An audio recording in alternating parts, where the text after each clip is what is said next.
so I will call this meeting to order and hand it over to you, Lisa. Welcome. Good evening, everybody.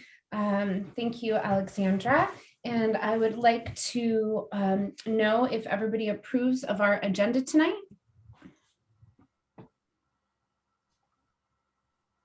Yep. Can we have a motion, please? I can make the motion, and we probably need a roll call as well. But I'll make the motion to approve the agenda and affidavit of posting. Before I second that, I noticed that Sophia is in the attendees. Is she joining us for the meeting or just as a? No, I will. Thank you for pointing that out. I will definitely switch her over. So Sophia, once I find you, I will switch you over. And I will second Bruce's motion. So I'm going to stop us. Let's hold off and I'm going to start over once she joins us. Is that okay, Bruce? Sure, yeah. Okay. Okay, great. Hi, Sophia. Welcome. I'm so glad you could join us tonight. Thank you. Thanks for being here. We are super happy to have you with us. So why don't we do this? Anne, if you could do roll call and then we'll approve the agenda. Okay. Roll call is Alexandra. Here. Bruce. Here. Veronica. Here. Sophia. Here. Great. Right, wonderful. And we're ready to approve the agenda. And should we make the motion again? I'll make the motion to approve the agenda and affidavit of posting. I'll second that motion. Anne, can I have a roll call, please? Alexandra. Yes. Bruce. Yes. Veronica. Yes. Sophia. Yes. All right, the agenda for this evening has been approved. So I just realized that I believe I have the first land acknowledgement and I'm not looking at the second land acknowledgement that was just created. So I'm going to go ahead and read that just to make sure that we honor the request to have a land acknowledgement. And my apologies to the community for not having the updated one. And Anne, if you could make a note and if you could get that to me, I'd really appreciate it. Fairfax Town Council acknowledges that we are located on the unceded ancestral lands of the Coast Miwok people of present-day Marin County. We honor with gratitude the land itself and all of its ancestors, past, present, and emerging. Before we start the rest of the content of our agenda, I would like to ask that we take a moment of silence. We are always challenged by violence in our communities, and this month in particular has meant several deaths across our nation of people of color at the hands of various forms of law enforcement. I think it's important to acknowledge the loss of life, the parents and families that are suffering and the communities that are suffering. And if we could take a moment of silence, please, to honor the lives lost both this last month and over the many, many years before.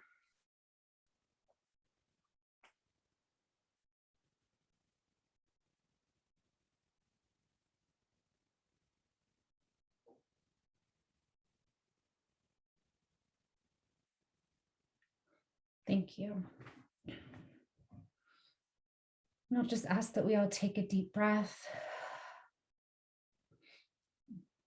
Drop your shoulders, give your neck a little shake.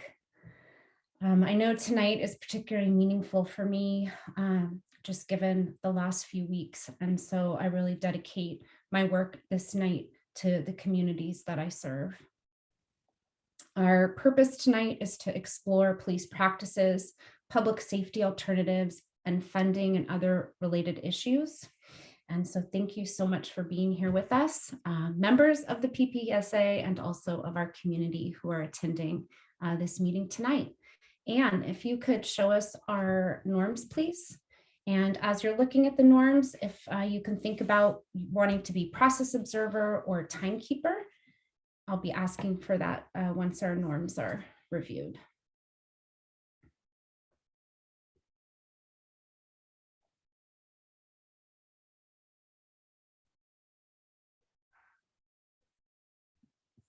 Are you wanting me to get up the process observation, please? Okay, I'm sorry. You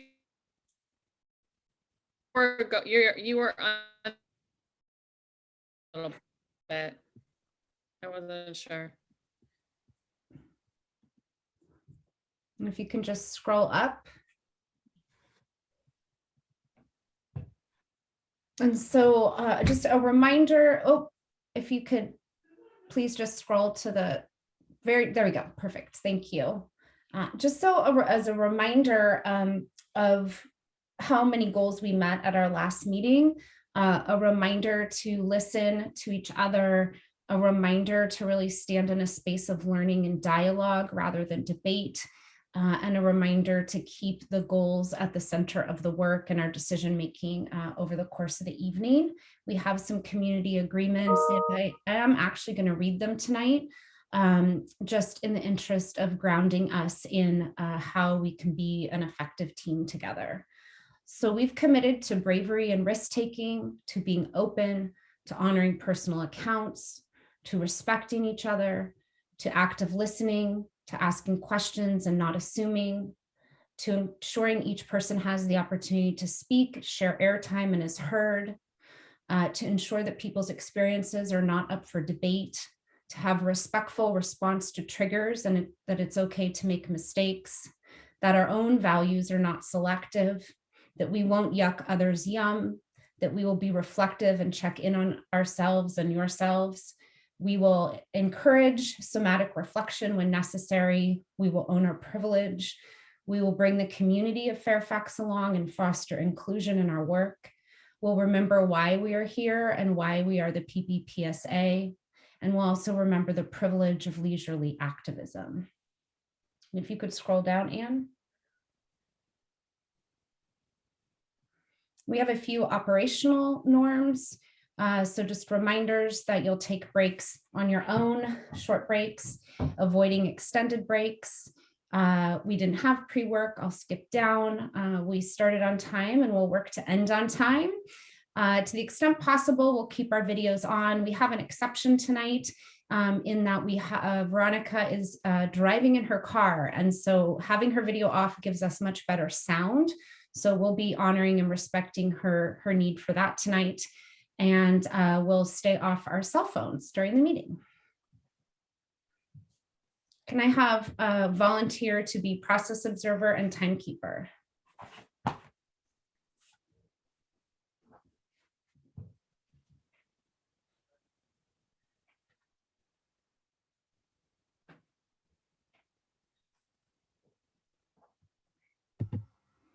I could do process observation if you would like.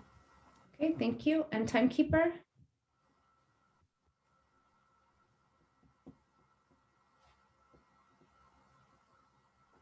I can try to do that. Okay, thank you. I can be backup if you need me. Perfect. I love backup. Always good for the facilitator as well. So we're working to build our facilitation skills. And so Alexandra and I will be sharing the agenda tonight. So I'm going to actually hand it off to Alexandra and she'll continue us on our journey this evening, and I'll come back for public comment. All right, so I'm giving myself 5 minutes for this.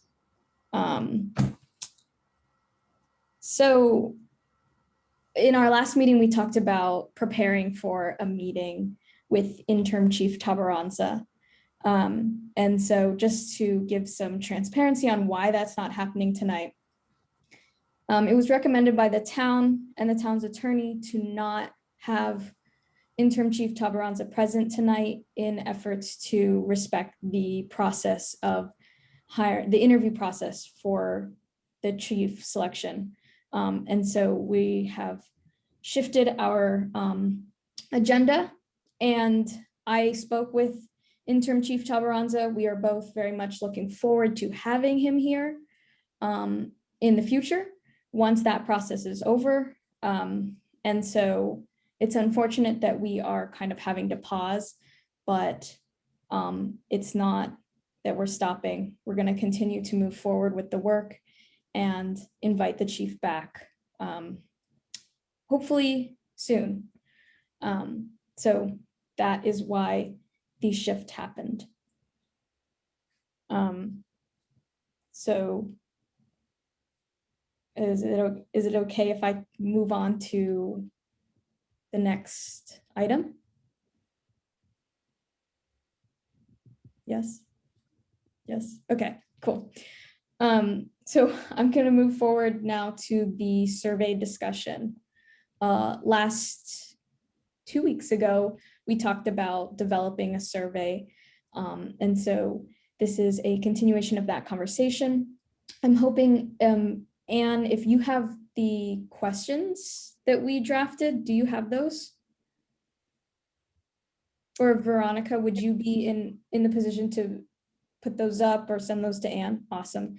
What I would love to propose is we take a look at those questions that we drafted in our last meeting and kind of talk about narrowing it down, how to word those questions, how to ask them in terms of what responses we want. So is it strongly disagree, agree kind of scale? Is it a number scale? Different ways to answer these questions.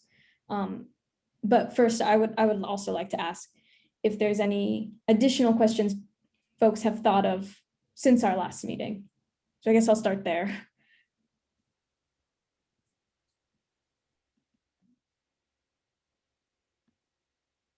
Veronica?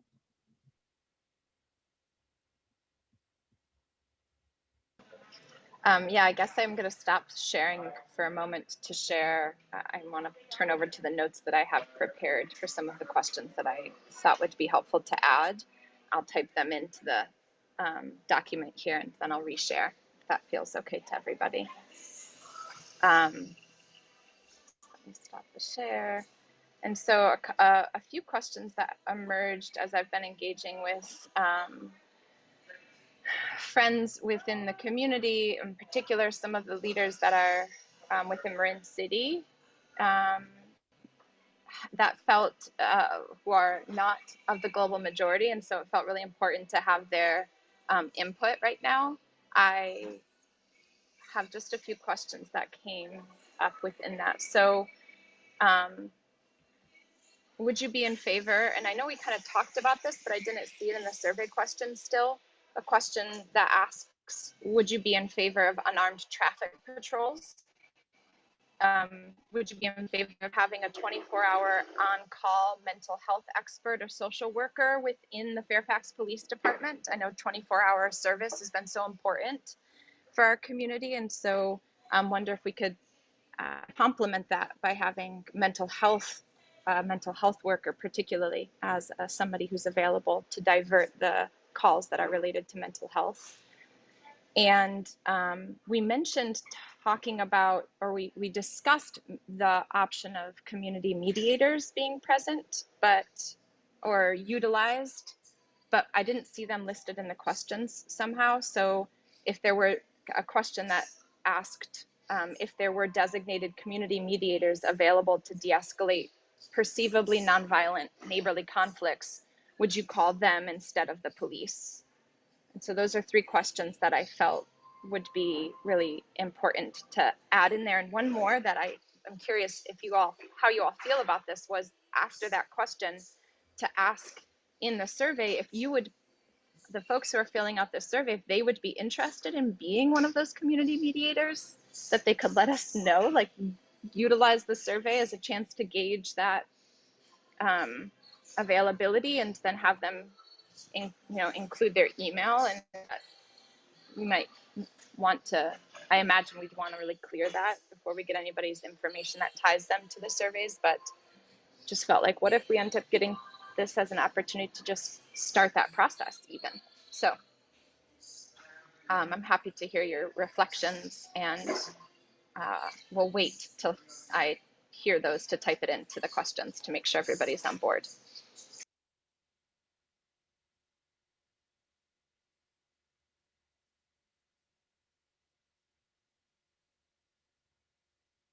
Yeah, Bruce?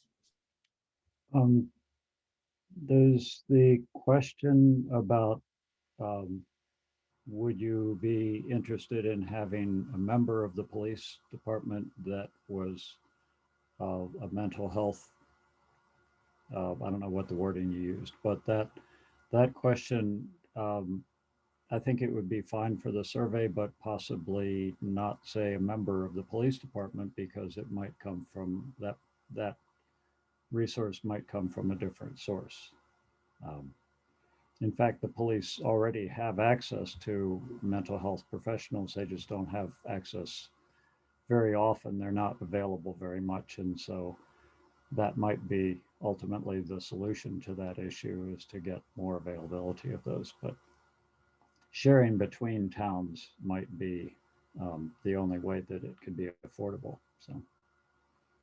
So just a thought about that question. Otherwise, I thought they sounded good. Yeah. Thank you.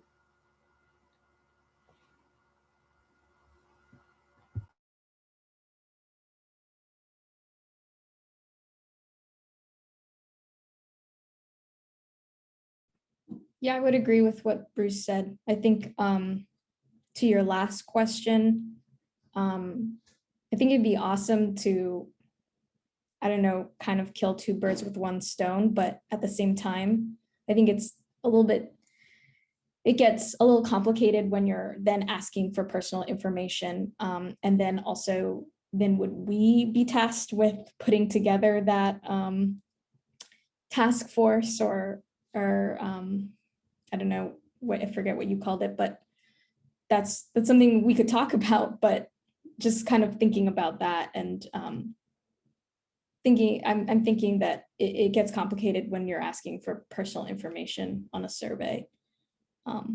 But love the idea. Yeah, Veronica. Thanks. Yes, I was feeling that, wasn't sure what wording to use about it. What if we gave them an email?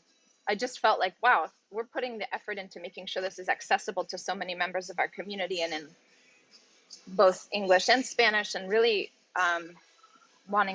really realizing that this could be an opportunity to be engaging with possible mediators already. So what if we gave them, and again, I feel like maybe we don't need to get into the specifics of it too much, but if we gave them an email, one of the town staff emails, to say, like, if you're interested in this, and then we accrued that list already, so that we were not taking their information, but giving them a chance to reach out. What do you think about that?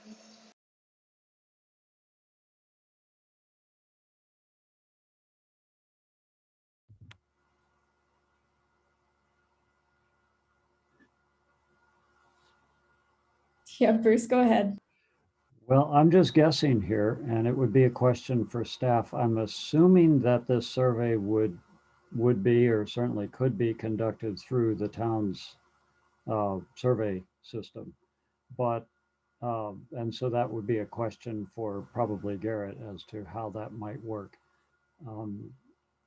I've done surveys with SurveyMonkey and have what the way I did the main one that I did, which was pretty public and had a lot of people involved, but we did ask a question of whether you would be interested in being part of something, and give your contact information, and also give contact information for other people that we might contact. And so that the survey results only went to myself and one other person, and then the results that we shared with other people just didn't include the answers to that question. And that was a way to handle that. But I would say we can put that question forward too, as the survey comes to actually happening, as to how that might work. Yeah.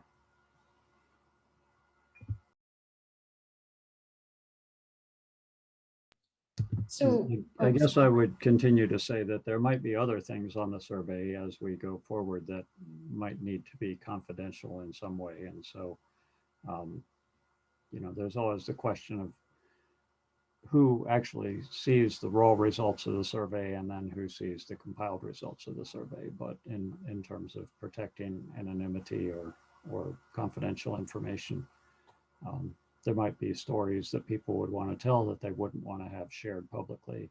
So it could apply to other questions as well.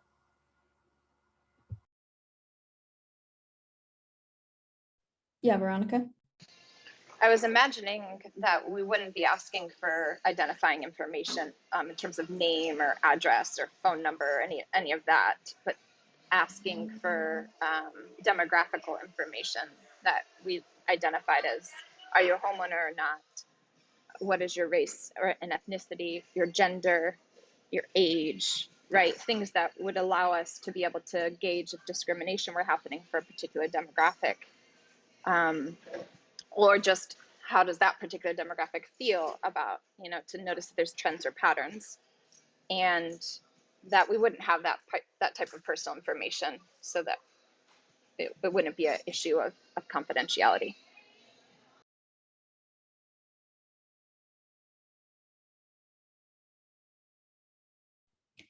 Yeah, that was my understanding as well, is that that's how we were gonna go about the survey in terms of identity. So I'm wondering if maybe we can put that question down, Veronica, and then maybe just like mark it as like put an asterisk or just something so we remember to like ask Garrett or come back to it. And then I'm wondering if you can put those the questions back up just so that Sophia can have a chance to read through them and we can kind of move forward with looking at the questions that we had talked about last week.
Is that all?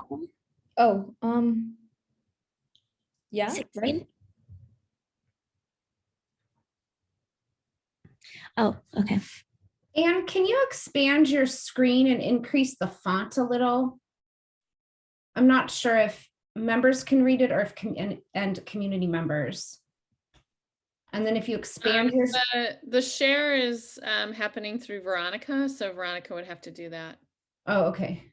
Well, Veronica, I don't know if you can just put this document up there. Oh. Even that's better, I think. Thank you.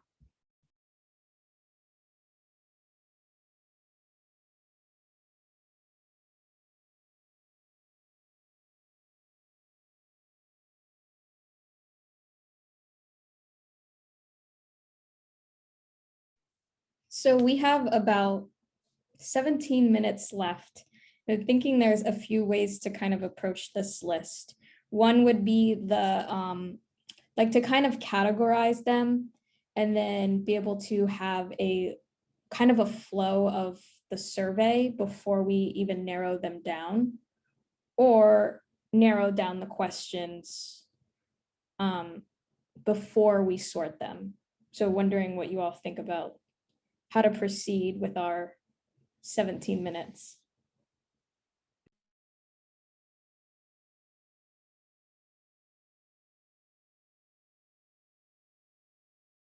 Veronica?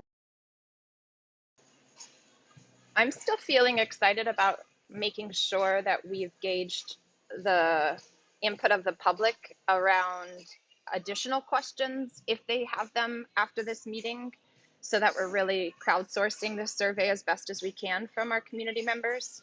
And then from there, moving forward with what you were suggesting of organizing them, I would suggest first thematically, and then eliminating any repetitive questions from that.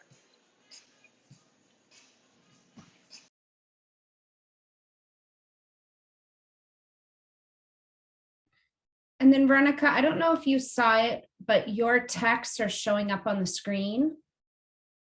So you might want to turn off your text display function.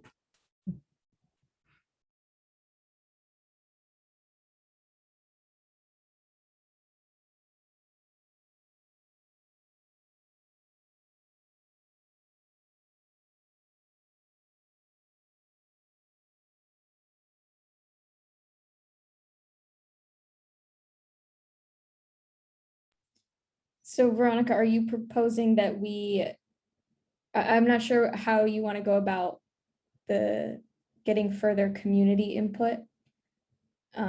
Yeah, go ahead. Yeah, it was simply that I wonder if we can wait to narrow them down until after we hear from the public. If we could take public comment to see if there's any last questions that they feel like are important to be included, because I really feel like that's a vital part of this. And I know we asked for that the last meeting, but know that there's more people participating in this meeting here, and just curious to see if that's something that could happen before we then narrow them down into and even if we don't have enough time, I'd rather take public comment before we narrow them down, and maybe even push back the narrowing it down until our next subcommittee meeting, if that makes sense. Yeah, thank you. Bruce? Well, I'm also just having a hard time reading through it in this format, and we don't have much time.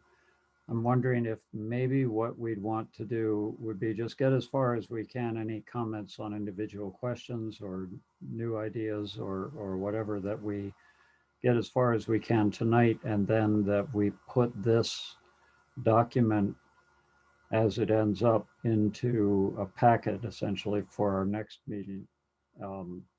And then that way we can each look at it have more time with it before the meeting, and also the public would be able to see that packet. And is there a mechanism for that? The agenda gets posted, and so it could get posted with the agenda, I would imagine. Correct. Yes, that's correct. Yeah. And then we can try to come to the next meeting with our own thoughts somewhat organized about how we might narrow it down or group it. Or we did on the RESJ as a whole, we had a subcommittee that did some narrowing down and grouping, and that seemed to be pretty successful as well. So just a possibility of being able to do some of this work that doesn't actually lose any information. I think that went well on RESJ because no information was actually lost. The two people, and you were one of them, Veronica, who did that, didn't take off any questions. The things you thought maybe shouldn't be included, you put at the bottom so that we still had everything. But it was extremely helpful. So maybe that's another approach as well. Sophia? I'm sorry, I don't want to sound repetitive because I know I'm probably asking this because I wasn't here when these questions were made, but I guess I'm just curious why the asking whether or not you're a homeowner is on the survey.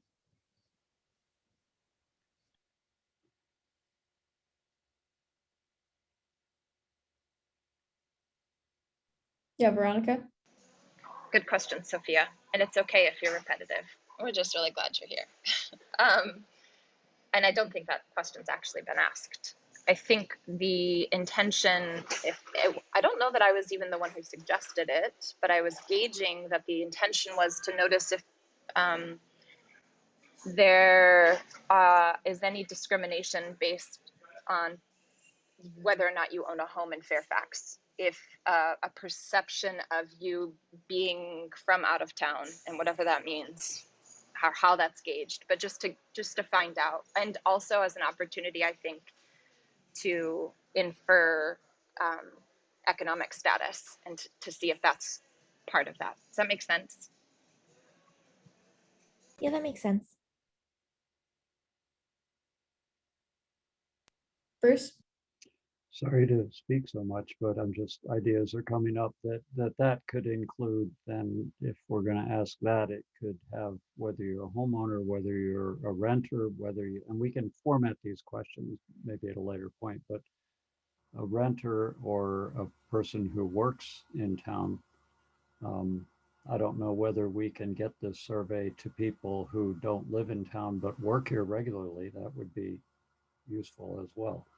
So there's sort of these different categories that, and people might be in more than one category as well. So, and it's, I would say that those, it's useful to ask some kinds of identifying questions like that, because not only does it look for actual information about whether those people in one category have more of a certain kind of experience than people in a different category, but also just who answered the survey.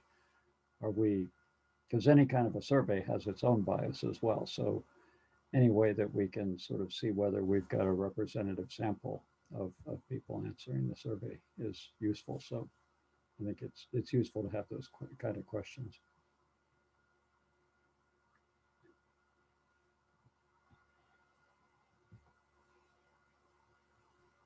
Veronica? I'm happy to work with anybody who would be interested in thematically organizing and then taking out any repetitions and just grammatically doctoring the questions that we have up. And just as you said, Bruce, not actually making any essential changes at all. So if anybody wants to do that, I'd happily break off with you.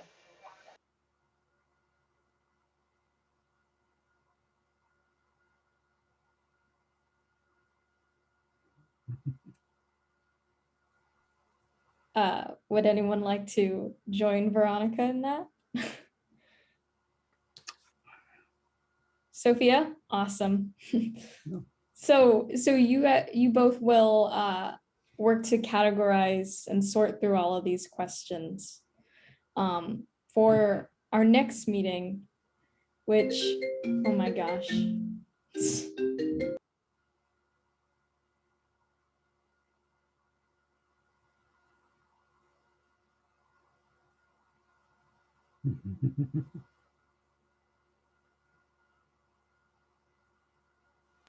Sorry. I have a desktop in front of me that rings when my phone rings. Dang, where was I? For where this would go. Then the next meeting, can someone remind me to mention that at the end? Because it falls on the RESJ night. But thank you, Sophia and Veronica, for doing that. We have a little over 7 minutes. Do we want to kind of table that or start the process? How do you guys want to move forward with the last 7 minutes? We can move on to budget. We can discuss how we want to, oh my gosh, how we want to format the responses to the questions.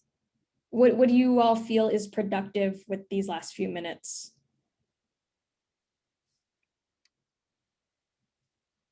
One. Bruce, go ahead. Well, one possibility would be to just think a little bit about how the survey might be administered. I was speaking with Garrett a bit, and these were just totally off the cuff estimates on Garrett's part, but one, if we were to do a mailing, an actual physical snail mail mailing, that would be pretty expensive. That might be somewhere on the order of $6,000 or $7,000, I believe, if I recall. But that was just an off-the-cuff estimate. And that would include the fact that, or that wouldn't include the fact that when people responded to the survey and they mailed it back, that that then somebody would have to hand enter the information because it would be on paper. Another possibility would be that Garrett put out, and maybe I think an off-the-cuff estimate would be about a couple $1,000s for this, would be to send a postcard to residents with a link, and then the residents could take it online. Then that would just be the only cost. No one would, they wouldn't have to put a stamp on an envelope and mail it back, and no one would have to tabulate it because it would be an online survey, but it would just be a means of spending a couple $1,000s to get to a larger group of people who may not get the town newsletter or anything like that.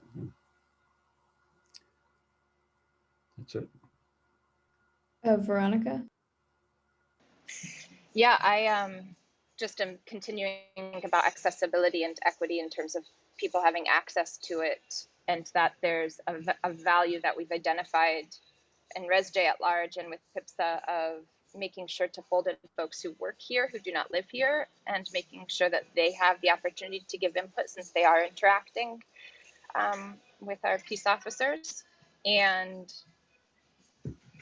I like the idea of a postcard for residents, though, as an alternative to actually mailing everybody out the item, and then yet have pause for concern that maybe not everybody has access to a computer and to internet to be able to fill that out. And so wonder if that becomes I feel hesitant to do that. I wonder if a like alternative would be to send that postcard out and then to encourage them to call a number if they need one to get mailed to them, so we don't mail all of them. But is that makes any sense? But really want to make sure that we have it definitely in Spanish, and had a thought about walking, like foot patrol, which I'd be happy to do. And I know that there's volunteers in our community who would be happy to walk to local businesses and have printed out copies with a pre-envelope, pre-stamped envelope, that we could make sure that all of the businesses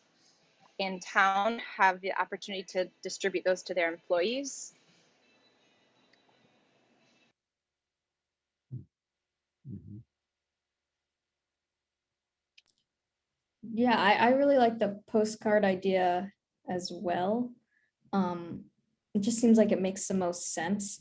I'm wondering if we can send the postcards to houses, but also perhaps give a stack to businesses to give to their employees. That could also be a way to get employees or people who work here involved in the survey. I think that could work. With paper kind of going out, I wouldn't feel comfortable doing that. Yeah, I wouldn't feel comfortable doing that, but I think it could work to increase accessibility. There's also the idea that COVID, you don't want to share papers, be handing things. But again, COVID is so not, we've seen the imbalances that COVID has presented. So I think that that's just something to think about and be aware of, making sure people are comfortable with that. But I like the idea. Yeah, Lisa. I know I'm not a member. I just have an equity consideration. Would that be possible to ask you to consider something equity related? I would normally mention it in the course of facilitation, but so 2 items. What will you be considering for your unhoused population, just to take in that subset of the population into consideration? And then also your part of your population that is not literate. those are barriers to inclusivity for your survey.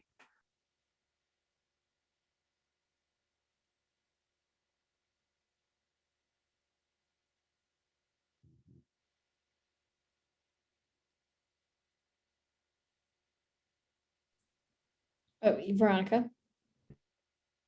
Thanks for raising those, Lisa. Those are really important. I feel similarly like the foot patrol opportunity, and I'm saying that assuming I haven't actually engaged directly with people, but I just know I trust in our community's capacity to show up, and perhaps it's only folks who have been, vaccinated, wearing masks, whatever steps we feel like need to be taken so that we're not spreading more risk in terms of COVID exposure, but that we could go to community members. I know that there are council members who engage with the unhoused community regularly in an attempt to continue to build relationship with them. And so there's already interface happening.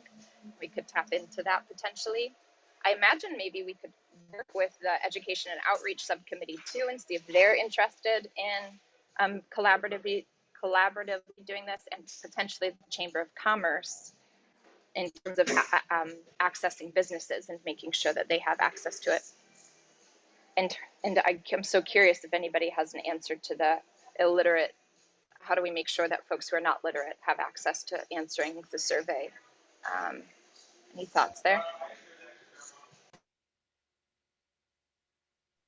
So we are out of time for this item. I think really quickly, I've definitely had people come to my door before with surveys, and they just kind of read off and talked to me about the questions and then wrote the answers. And so perhaps with this foot patrol idea, that could easily happen. So are we good to move on? Any last thoughts, comments, questions? Yeah, Bruce? This is kind of a wild thought compared with what we're thinking about, but I like the idea of collaborating with the outreach subcommittee. And I wonder whether we don't want the survey to get too long for people, so it's too daunting for people to answer, but just whether the outreach subcommittee might want to have anything on the survey as well. But as I say, that might not make sense. It might be that it gets too big. But to go to a lot of work to really get it distributed widely, it'd be good to get as much as possible from it. Veronica? Thanks, Alexandra. This will be the last thing I say about it today. I just wanted to re-encourage all of you, if you haven't yet, to look at the link that I included in our notes and I referred to at our last meeting, because it actually has 5 different examples of community surveys that have been put out in the past 3 to 5 years throughout the country at differing levels of populations within towns. That really feels super helpful as not reinventing the wheel, how many questions feel appropriate, and that link, and I'll just mention it again so that members of the public, if they feel inspired to look at it, it's called strategiesforinnovation.com, and they have a breakdown of what worked well for certain surveys, how much they cost, so really helpful.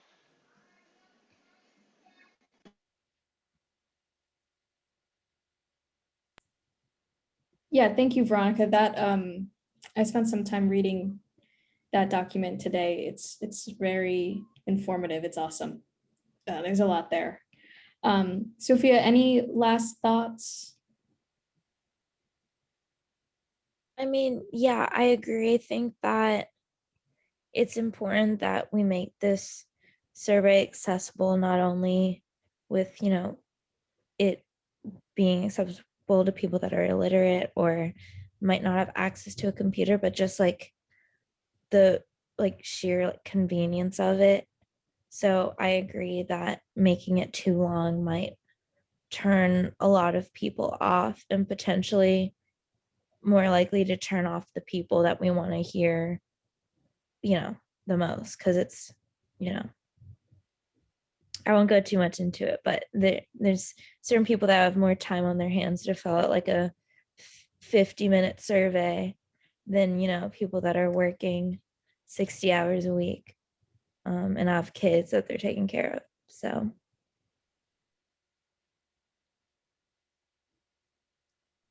Absolutely, thank you.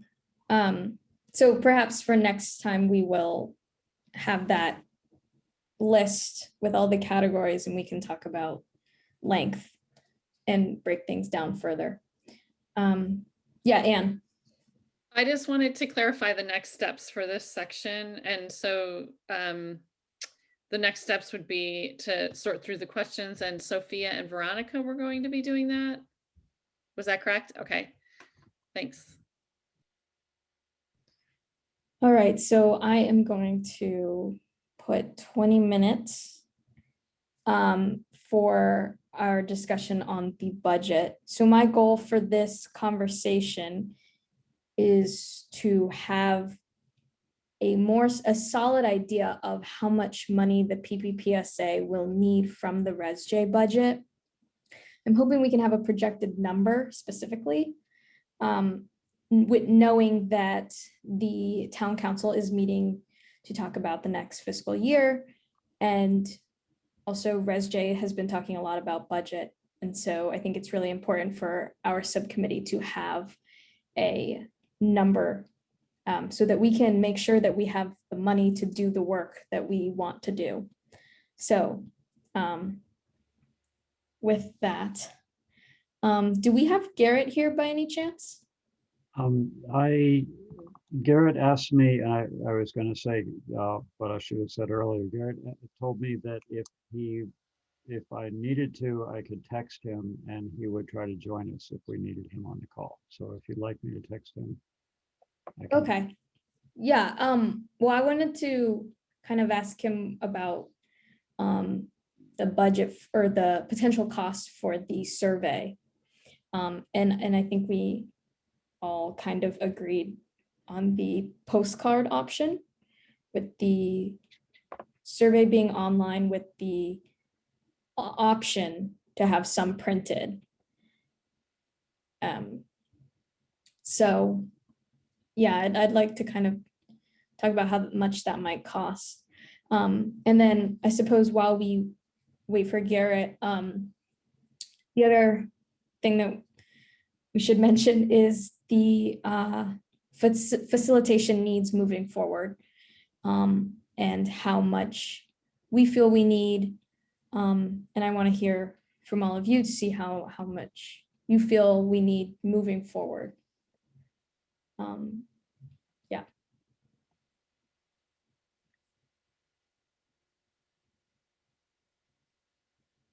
So I texted Garrett. I'll let you know if he responds. Thank you. Yeah, Veronica. In terms of a couple of other budget considerations, I was curious if we would be open to welcoming a couple of speakers or presenters who have experience, either A, with administering this type of a community survey, investigating police practices and public safety alternatives because they're out there, and seeing if we can welcome that person and offer them compensation to share with us what their lessons learned were. And B, we've got an incredible example of somebody who is really exploring the public safety model being from the community itself in Marin County Cooperations team through Jameer Reynolds. And it would be pretty incredible to have him at one of our meetings as well to engage with about what that looks like and what we can learn from that. I know, that program rolled out in Marin City right at the start of the pandemic, but now there's this vision of letting it go out into the county at large. And so curious how if that feels like something you all would be interested in, and that would mean like speakers fees, or I would definitely want to be compensating them for their time to be able to come and engage with us. And so, I can throw out rough estimates, but I wouldn't want to do that. Just like maybe cap of 1,000 for speakers or consultants, essentially, is what I'm wanting to say.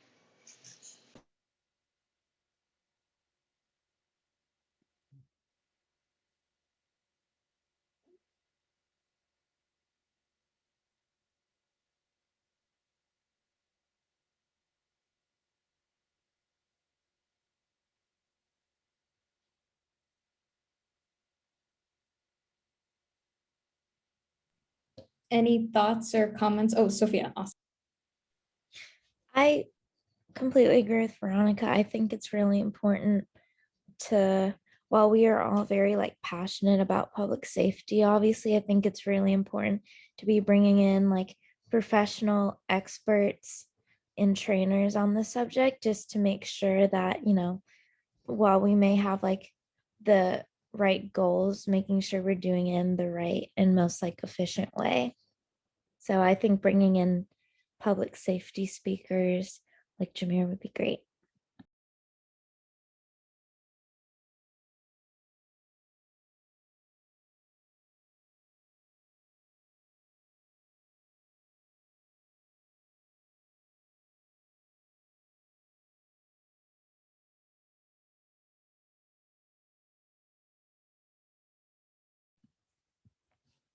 Garrett will be on. Garrett will be on in 5 minutes, he said. Thank you. Yep. Veronica? Well, Alexandra, I guess I want to ask you that question as the chair and as the person, and I guess I want to reflect to you and let you share with us how you feel in terms of the facilitation transition and what you need timing wise to feel really sourced to continue to hold the role that you are. And also curious to ask you, I know how much work it has been for Lisa to be facilitating RESJ at large, and you're the chair of that as well. And I know we're on the PPPSA meeting right now and talking about the chair here, but just in terms of how much time you're investing and what that looks like for you and compensation wise. So yeah, curious to hear and I am excited to hear your what you think you deserve, what you believe you deserve. I appreciate that, Veronica.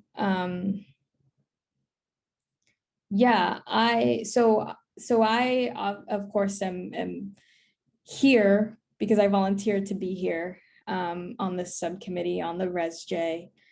And I will admit that I have felt very overwhelmed with the position, with the RESJ and with the PPPSA position, because of the amount of added hours to the time that I was already volunteering. And so I would never ask for compensation for the meetings, the agenda planning, that kind of work, because that's what I volunteered for, and I knew that. But I will say there is added phone calls, added meetings, added emotional stress. And this work is emotional. It's not easy. And it's all a learning curve for me.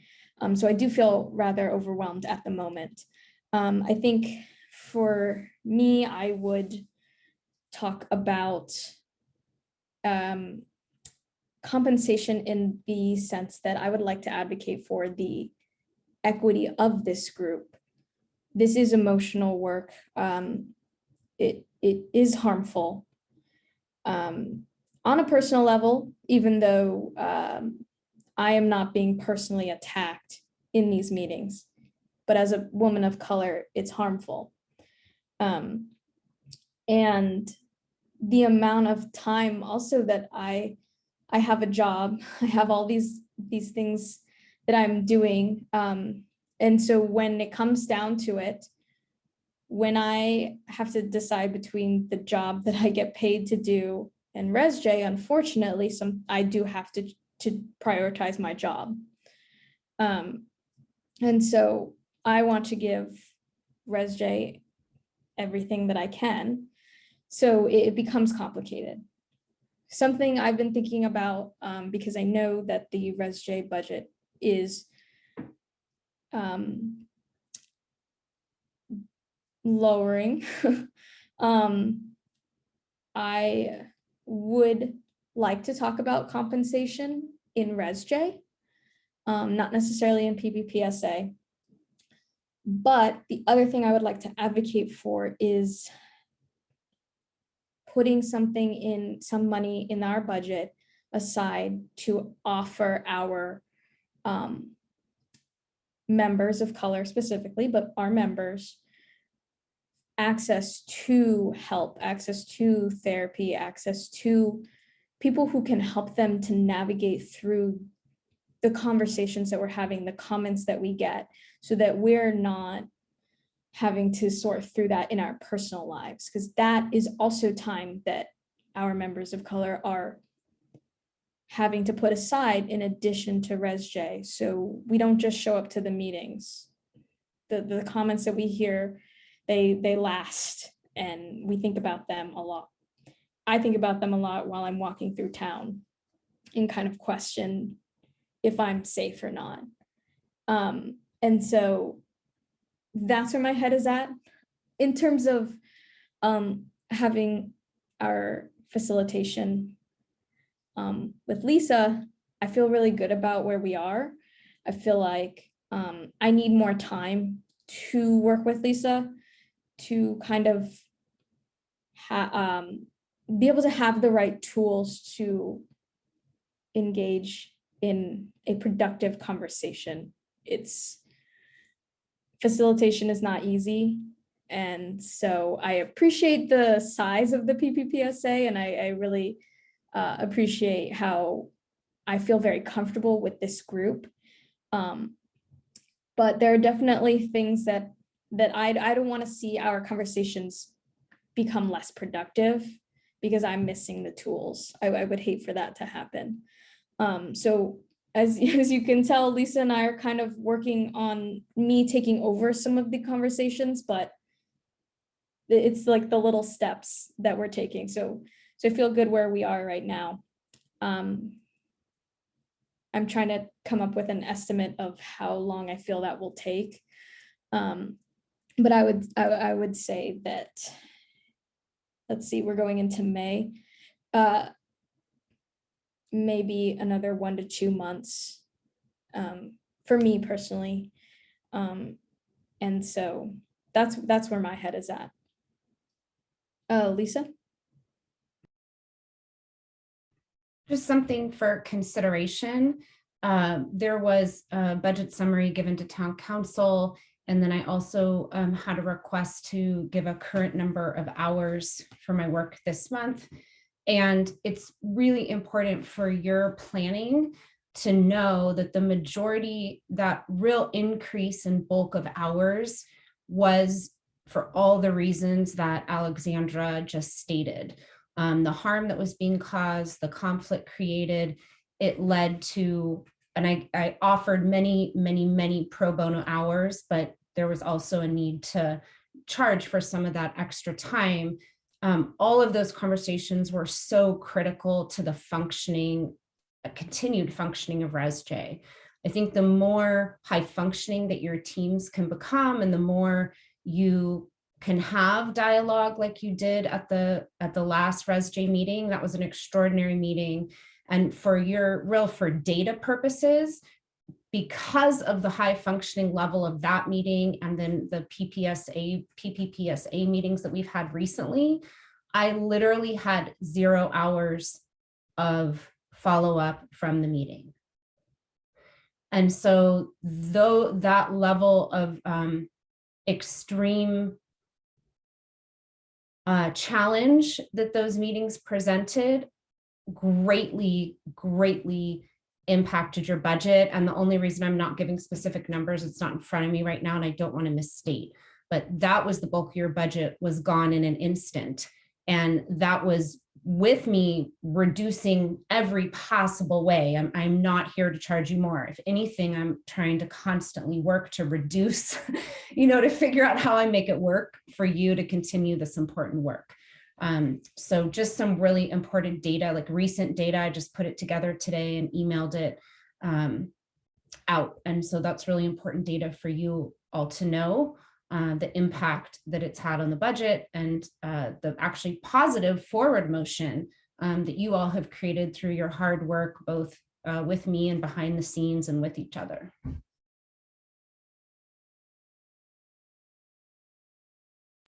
Veronica? Lisa, was that shared with council or was that shared with RESJ members? It was a request that I put it together for Garrett to give to Bruce and Stephanie. And then I also shared it with our PPPSA chair, Alexandra. Wonderful. Great. I'm happy to share it with RESJ at large. It was informational only. Thanks. We have Garrett, if we would like to ask him a question, so that he can get back to his evening. Yeah, thank you, Garrett, for being here. So we were talking about the survey and how to put it out. We were talking about was a postcard that would go to all of the homes and businesses, but then hopefully multiple cards would go to businesses so that they could give them to workers. And so we were talking about how much that would cost. In addition to that, having some paper copies so that those who don't have access to computers or cell phones could still participate in the survey.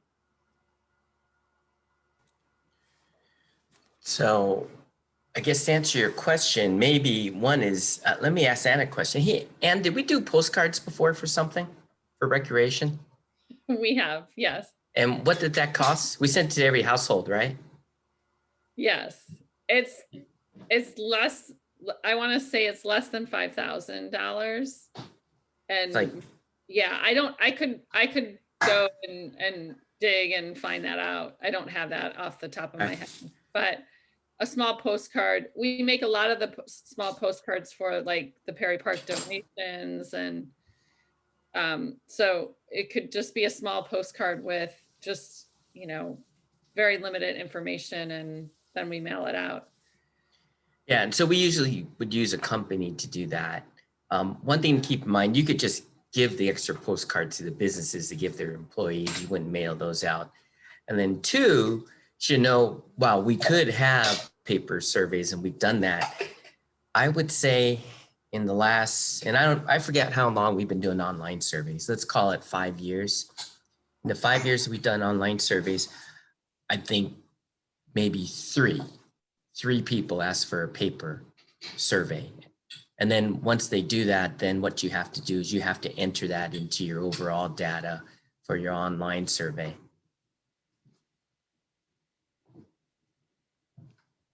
Veronica? Thanks for being here, Garrett. I really appreciate it. The interest in having those paper surveys was to make sure that we're allowing access to the survey for folks who ordinarily wouldn't get the newsletter to tell you that they want a paper survey in the first place. To be able to have those paper surveys to hand out, for instance, to businesses to give to their employees if they don't live here, because we still want to have their perspective if they're interfacing with our police. You know, so that's the intention behind having paper. And So like, that's fine. You know, you just have to figure out if they fill it out, then are you going to give them an envelope, or you just assume they're going to bring it back and drop it in a box at town hall? Because then that's added cost if you put postage on stuff. But it's all doable. yeah, I think the idea was to have the posted stamps already on envelopes for folks to make that more likely that they're going to get turned in and easy. If you put with a really big mail, oh, sorry. Bruce, go ahead. With a really big mailing, people often, companies or whatever, often put return, it's a return postage that doesn't cost them anything unless it's actually used, unless someone actually puts it into the mail. But I don't think, my guess is that wouldn't be very practical on a small scale like this. Putting stamps on the envelopes just so that people don't have to find their own stamp means that every envelope you give out costs you a stamp, which is about $50 now. So that's the limitation there. On the other hand, I appreciate that it seems odd to me, but I don't enjoy having to mail anything anymore because I have to go get stuff out and do it, but I still do know how to do that. And there, it seems like there are people who just don't use the mail much anymore. And so, yeah, it's an odd conundrum. Yeah, and you won't know, I mean, how many of those will be mailed back. And in the old days, that's how you did everything. But literally for some things, you got a 10% return. I mean, or if you're lucky, you got 20%, and you would say, great. And this is places where, you know, we have 36,000 people who mail it to every household. So you're talking whatever that is, 10,000, 8,000 households, and we got back less than 20%. And that was for something like the general plan. So it's just something to think about if you're going to get an envelope to everybody, and you know, you're going to give them a stack of surveys, and just how effective that would be. But those are just things to think about. So we're out of time for this item. So I really quickly want to ask Garrett if we were to print these surveys and without an envelope or a postage, hoping that they'll bring it back or they'll hand it back, how much would that cost versus if we were to give them out with postage and envelopes? It just depends how many, well, one is how long is your survey? Because if it's not very many copies, we could print them at town hall. I don't think that's a big deal. I mean, you know, that's like 5 cents a page, but obviously we would just absorb that. But if you're going to create thousands of these things, then I would say you need to send it to a print shop. But if you're talking about a couple of hundred and they're 2 pages each, you just print them at town hall, and you can just go and drop them off to people and see if people actually return them. And if you get none back, you can go back to businesses and ask them to ask their employees, and maybe they rather mail it so it's more anonymous, then you would know. Okay. Yeah, I was thinking around 200 or so surveys printed. So any last comments while we have Garrett here about budget? Or yeah, Veronica? Curious, Garrett, around having someone to analyze the data. I don't know if that's the word I want to use, but if there are the handwritten ones, to punch that in, and just any projections or any idea around what a per hour rate for somebody who might be integrating all the data, or what is that looking like for the survey for the police chief that you all that the town put out? So SurveyMonkey lets you print out certain types of reports. So that's what we would do. We would just print out that report, then PPPSA could analyze it themselves. If you got like 100 surveys back, then, you know, we'd have to figure out who's going to enter it into the survey. And like Anne, so obviously we pay Anne, and then she would enter it and then give each survey a number or something like that. It goes into the hopper, and then you would have a report. So I think my only suggestion overall for the PPPSA and RESJ is, as you go through this and figure out all the different things you want, that my suggestion is then you would go back to the council ultimately with a work plan and a budget request that goes with that work plan. That would be the best way to do it. We're doing the budget now. Proposed budget workshop, I think, is May 27th. So budget will be out 2 weeks prior to then. And then obviously you have whatever your balance is. But that, my suggestion is at some point you need to go to council with a recommendation of your work plan, how you would like to spend the remaining money.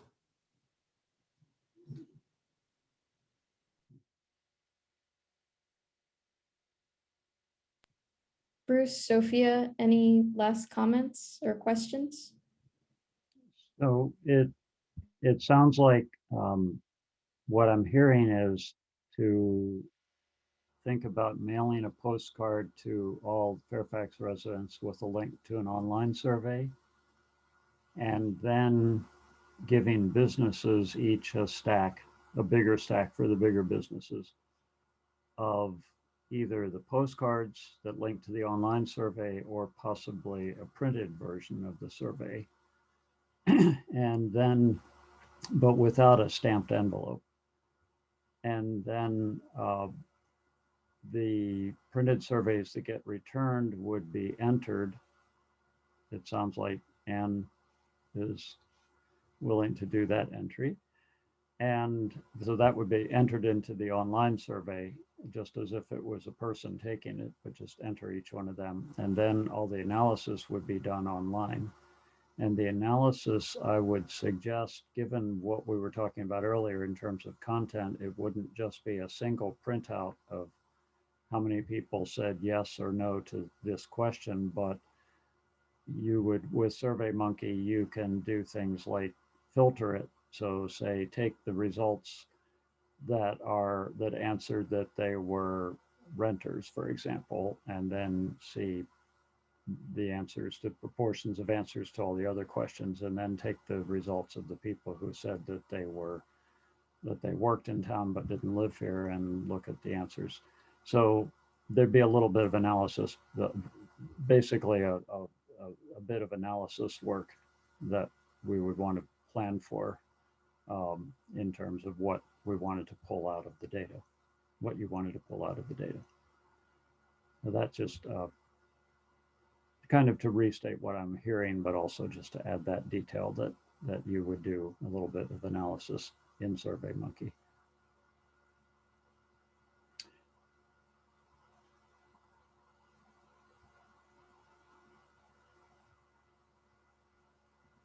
Okay, well, thank you very much, Garrett, for joining us. I really appreciate it. I will probably be sending you an email kind of as we get closer to really solidifying this projected expenditures. So I appreciate it. Yeah, Veronica. Sorry, Garrett, just one quick clarification. Were you indicating that it would be helpful for us to have our workflow or work plan and that budget to council and staff before the May 26th meeting where the budget is going to be discussed 2 weeks before that? You know, you shared a couple of kind of flows that are happening. It would be ideal for you all to have it so that you can incorporate that into the budget.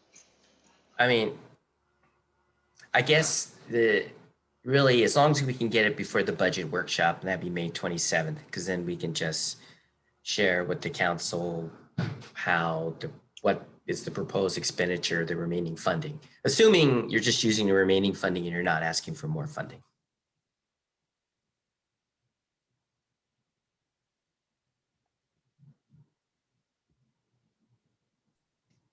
All right, so Okay. I want to leave enough time for public comment. So really quickly, I just want to go over some of the things that I heard. So public safety speakers, potentially, Veronica, I think, had proposed around $1,000 compensation. And then depending how many we want, if we want Jameer, or if we want him and someone else. And then postcards, Anne had said it's less than 5,000. So I wrote down 5,000 just to kind of, for right now, getting these numbers is kind of relieving some of my stress. So, and then printing surveys, are only around 200. So it really wouldn't cost us anything.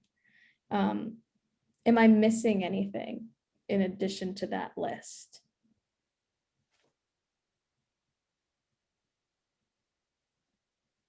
No? Okay, awesome. So thank you. And thank you, Garrett, again. I really appreciate it. So Thanks, guys. See you. Good night. So Lisa, I'm going to hand it over to you. All right, thank you so much. Back to me. I don't have a very good announcer voice. I felt that like that needed like a baseball announcer kind of vibe, but I couldn't bring it to you. Sorry. That's not in my repertoire tonight. Anne, are you ready to rock? Okay. So we are going to go ahead and open it up for public comment for items on the agenda. And just as a reminder, we want to encourage dialogue and learning and listening. And so just a reminder, we know everybody feels so passionate about all of these issues, but to maintain respect and encourage rapport from the community to our PPPSA members. You'll have 3 minutes to speak. We'll give you a gentle warning via signs, but we will mute you at 3 minutes. So know that that's done with consideration to allow time for everybody to have equal time speaking. And so I'll open up public comment. Anne, take it away. Okay, so Mimi has her hand up, 3 minutes, and go ahead.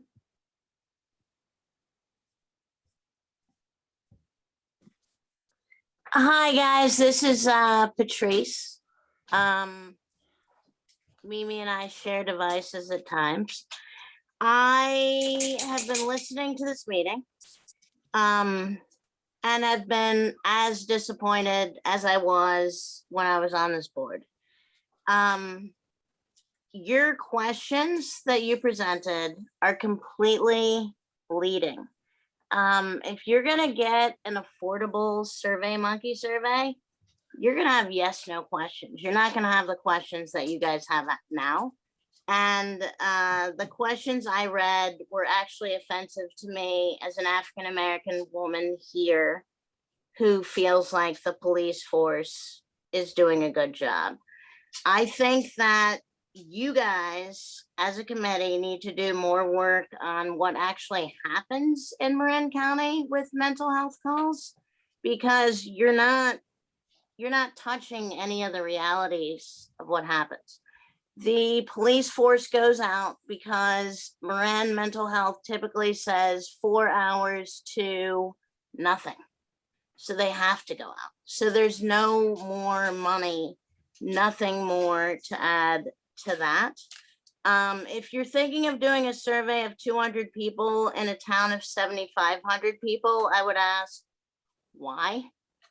And I would say that you need to think about that, because if we have a population of less than 1% African American, and this is really supposed to be a racial equity board, then you're not getting there. And that's not fair.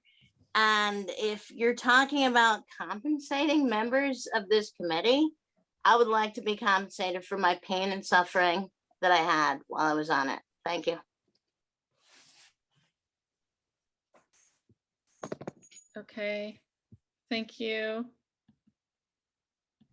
The next resident is, I just have Fairfax resident, so I don't know who that is, but you can talk. Oh, it's Stephanie Hellman.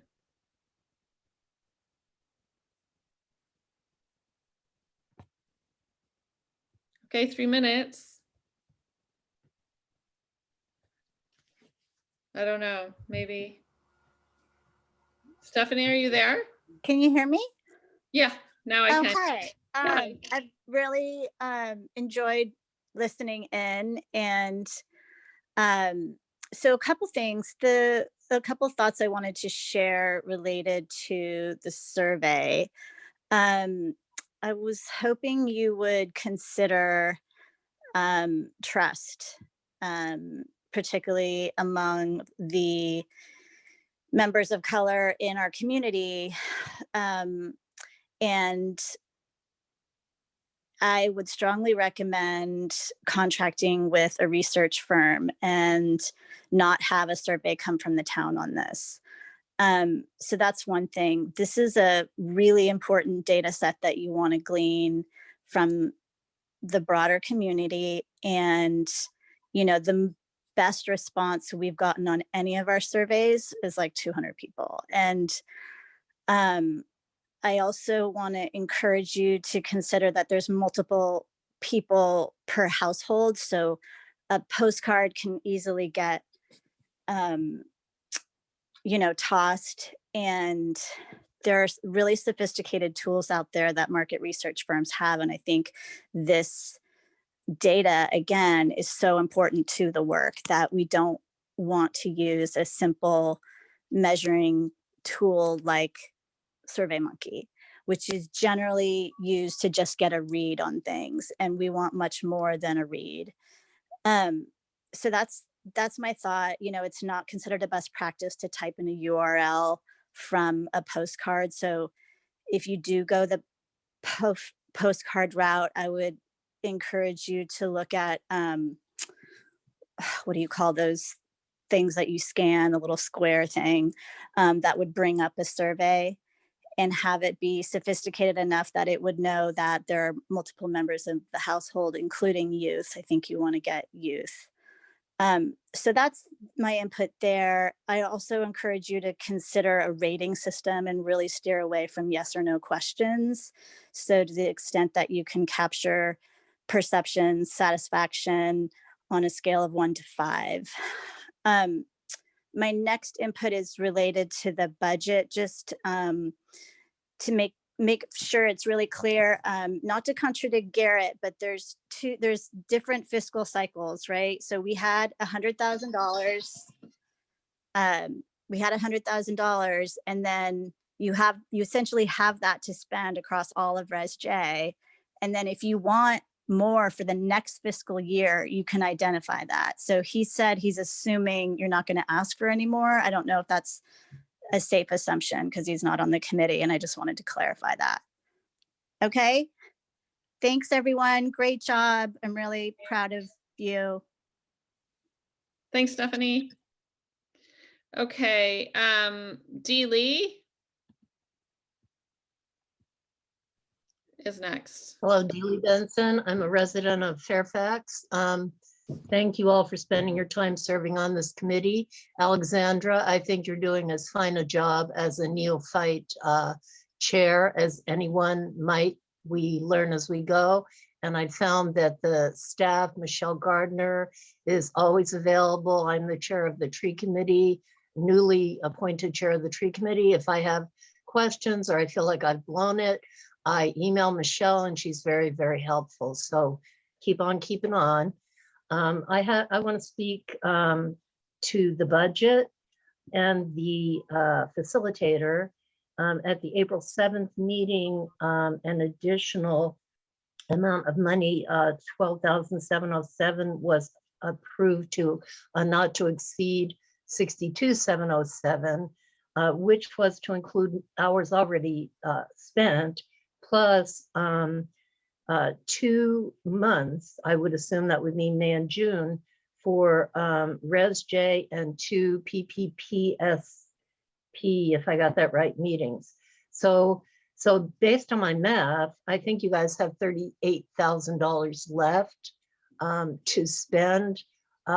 Speakers, in my experience in all of the town council meetings I've attended, speakers don't charge. They come to our meetings, and Bruce can probably confirm or give more input on this without charging us. So that's my thought on that.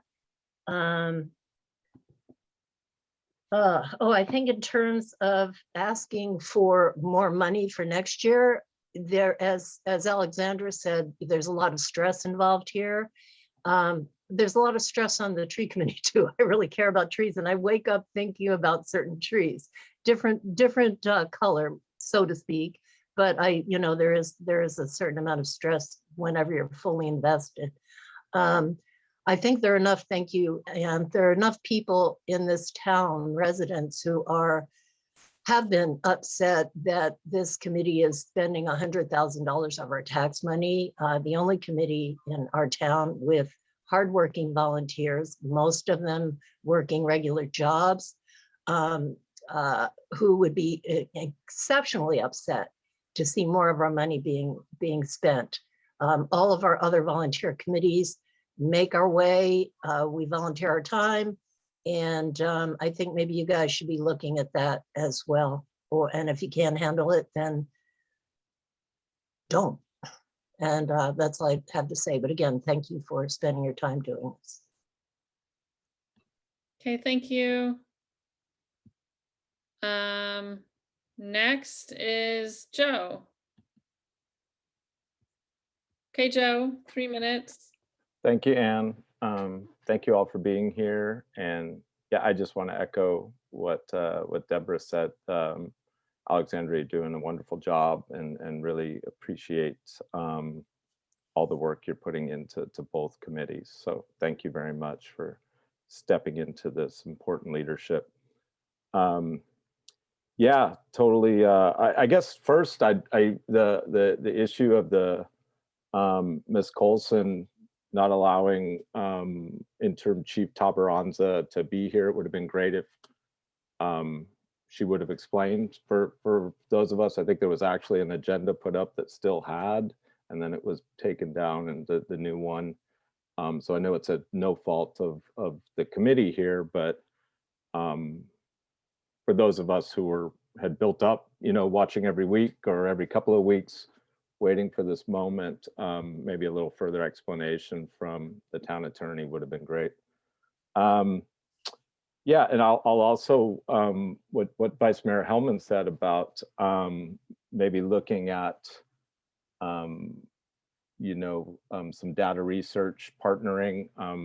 I did look into a lot of survey options last summer, and we struggled finding, because of the size of Fairfax, finding a partner who would take it on, because it was deemed a convenience survey rather than a scientific survey. But we found lots of partners who were willing to review questions for plausibility, and doing it pro bono. There's a lot of folks, a lot of pollsters who are deep in this work, and I think would provide that. Lake Research Partners in the East Bay is one that I might suggest you look into. And then I think on the back end, they might also do pro bono work in helping with the analysis. And what else?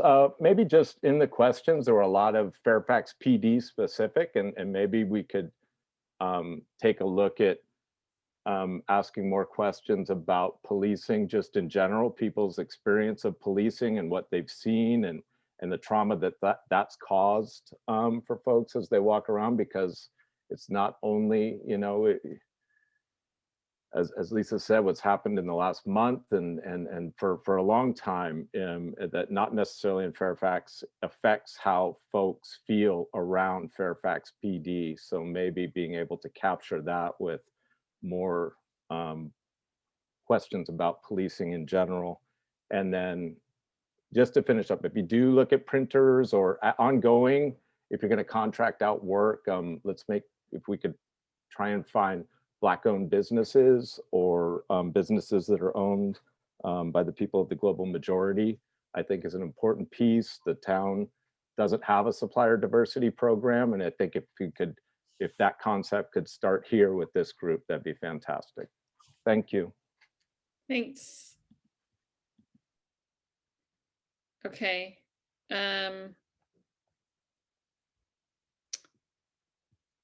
Naomi.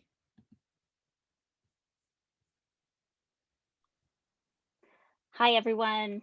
Thanks so much, as usual, for being there and volunteering your time, and all of the amazing work that you're doing that is intense. And I really want to honor Alexandra's words about the intensity of the experience of being on this committee. And I really appreciate you speaking so openly about that. And I think the value of offering, potentially mental health support for, anybody who may need that within the RESJ or the Police Practices and Public Safety Alternatives Subcommittee would be very much supported by me. So thank you for that. Thanks also to all of you for all your wonderful work on these survey questions. I feel like it's really starting to come together. I really appreciated the addition of the questions tonight about people's interest in unarmed traffic positions potentially, or unarmed mental health experts. I feel like, as Joe said, I think it's really important to get a sense of what people's opinions or feelings are about the institution of policing, not just how they feel about Fairfax Police specifically. And I think that it's also just really important to strike a balance with not only reflecting on the policing model that exists now, but really starting to vision for the future of what we want. And I think that the questions are starting to get there, and it'll start to gel more when they're all organized, you know, into buckets. But I think one question that is kind of you know, it's the parts of it are there, but I think one question that would be really interesting to ask is, you know, how open are you to a gradual restructuring of the way that Fairfax organizes its public safety? You know, how interested how interested are you in creating more of a public safety department that then the police fall under, but there are other arms to that public safety department also, and the police are just one of a number of unarmed, you know, that where the majority perhaps of the public safety department would be unarmed and better equipped to handle mental health issues, addiction issues, those sorts of things. I think that I really appreciated Stephanie's comments about the survey and the way that the survey rolls out. And I think it would be really good to look at different options. And, you know, I'm not convinced one way or another about how the survey needs to roll out or who it needs to come from, but I think it's really worth looking into that, and I appreciated that. I also think that the accessibility piece that you all discussed was really important, and I would certainly volunteer myself to be part of that on foot group who would be happy to go around and try to, you know, get perhaps oral testimony from people and help people fill out surveys, whatever is needed. So I think, oh, last thing, did you say end or was that 1 minute? That's it. Yeah, sorry. Thank you. Okay.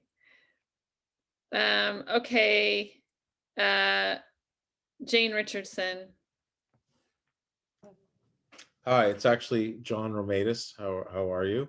I came into this conversation late, but I decided I'd tune in. And I would just like to say, you know, there's a lot of, I hope, my hope for this committee is that, you know, that you're not indoctrinating. You know, there's a lot of indoctrination. There's a lot of stuff happening in our current, you know, the way we live and how we are. And there's a lot of people who are like, I don't know, what's a good way to put this? They're like, things are not always as they seem, meaning we may not have certain problems here in Fairfax. And I know it's good to, like, I guess, preempt certain things, like people have, you know, they want to talk about their feelings and whatnot. And I just would kind of encourage you to not promote an indoctrinating kind of narrative, I guess, is what I'd like to say, is to, like, really focus on, like, let's look at really what is going on in Fairfax.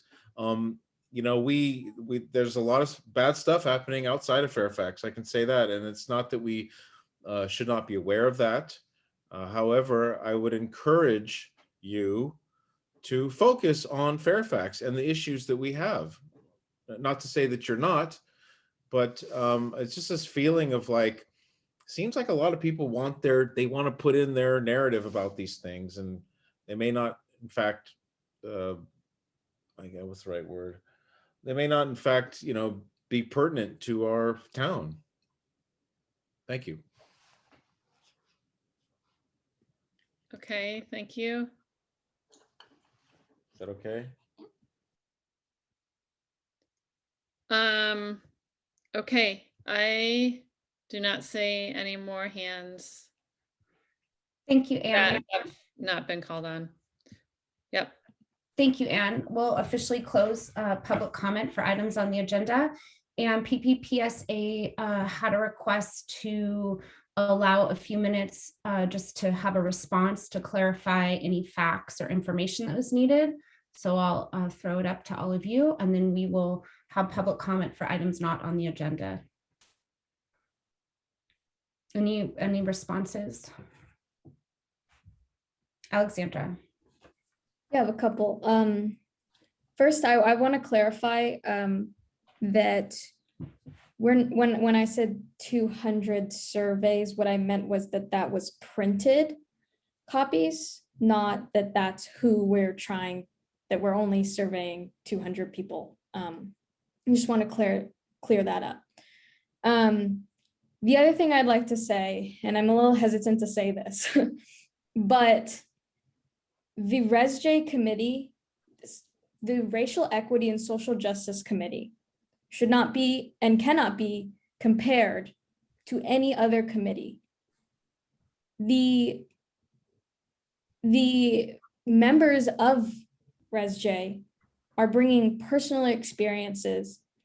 They're people of color who have experienced things in Fairfax. When we talk about our experiences, we're talking about them as people who live in Fairfax, as people who work in Fairfax, as people who own businesses in Fairfax. So for me, I'm not trying to gain money from the town of Fairfax. I volunteered for this committee. But what I'm saying is that at the end of the day, the town has clearly stated that they want to hear from people of color, from young people of color. I am that person, and I have stepped up. So if you want me to take over the job of someone who's awesome, like Lisa is great. I feel like she has helped us in so many ways, but she is getting paid, rightfully so. But you can't then ask me to do that job for free,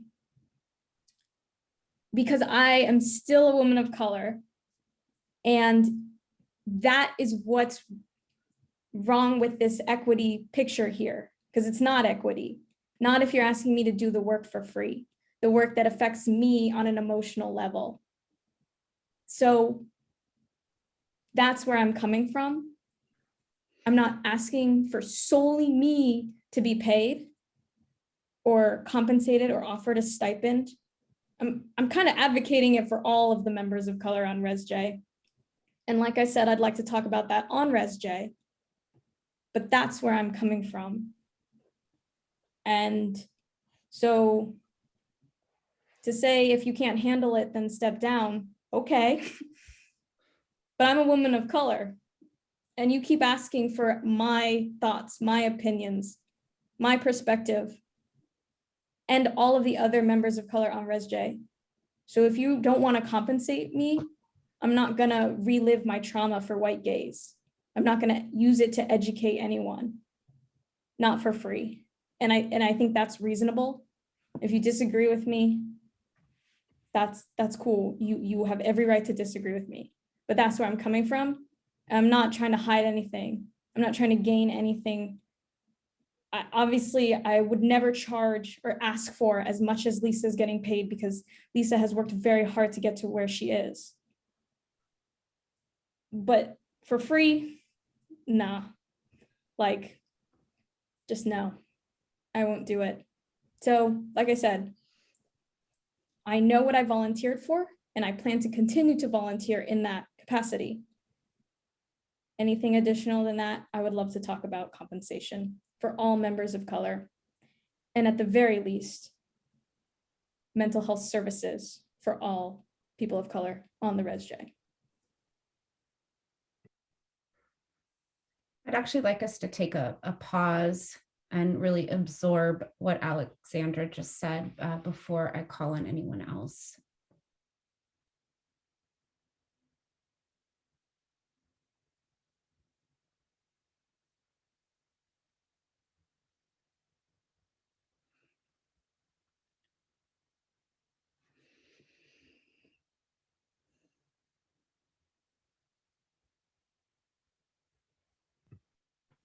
Thank you, Alexandra, for speaking your truth and your bravery.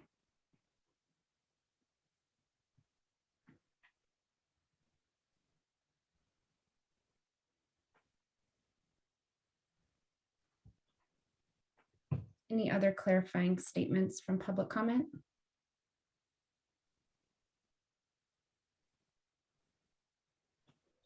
Bruce. So thank you, Alexandra. Just one of the things that I heard through the public comment, and I think it just bears repeating, is that the question of leading questions in the survey. And I think that's a valid thing to think about, that if we want accurate results in a survey, we need to. And one suggestion was made of possibly getting some help in looking at the survey questions from someone who has more experience with that. But I do have some experience with we created an epidemiological database that goes all throughout the country, and it's in our third complete revision of our data form, and with many people involved in it. It can be quite a task to figure out how to ask questions and get answers that aren't biased and that are comparable with other questions, other surveys, other information, and so forth. There's a lot to it. So I just wanted to bring that to the forefront, that there's at this point I think we're making great progress in getting some questions together and thinking about what it is that we want, but this is still to really do a good survey that's worthy of the attention that'll be given to getting the survey out to people and collecting the information and looking at it. It's really worth putting some real attention into the next level of really getting those questions right, so that they're not implicitly biased in any way. That's it. Thank you, Bruce. Any last comments before we open up public comment? Anne. I just wanted to, I looked up a postcard that we did a couple of years ago, and it was a 5x7 postcard to 3,000 residents, which we usually do. And it was about $500 to print and $1,500 to mail. So that's what you're looking at. Yeah. Thank you. All right, I am going to, if there's no other comments, I'm going to go ahead and open it up for public comment for items not on the agenda. And so Anne, and just a reminder again, you have 3 minutes each. We want to maintain a tone of respect, listening and learning. And Anne will give you a friendly 1-minute warning and a 30-second warning, and then we will mute you at the 3 minutes. And Anne, if you want to take it away. You're on mute. Sorry. Okay, so we have Patrice or Mimi. Okay, go ahead, 3 minutes. Sorry, I think I just didn't turn my button off. I didn't intend to speak at the end of this meeting, but I will say that as an advertising and marketing professional, you guys really do need help with the questions, because you're going to get back a survey that you can't read based on the questions I saw tonight. And that's not me saying, hey, I used to be a RESJ member. That's just me with my expertise. And I would hope that you would do more to get people of racially ethnic backgrounds to answer your survey, and a one fits all size survey does not do that. Thank you. Okay, thanks. I have Garrett or Joe. Again, Joe, did you want to speak again? No, I'm sorry. You didn't. I'll lower my hand. Okay. Have a Yeah. good night. Okay. Okay, there is a new person, Alexandra. Go ahead.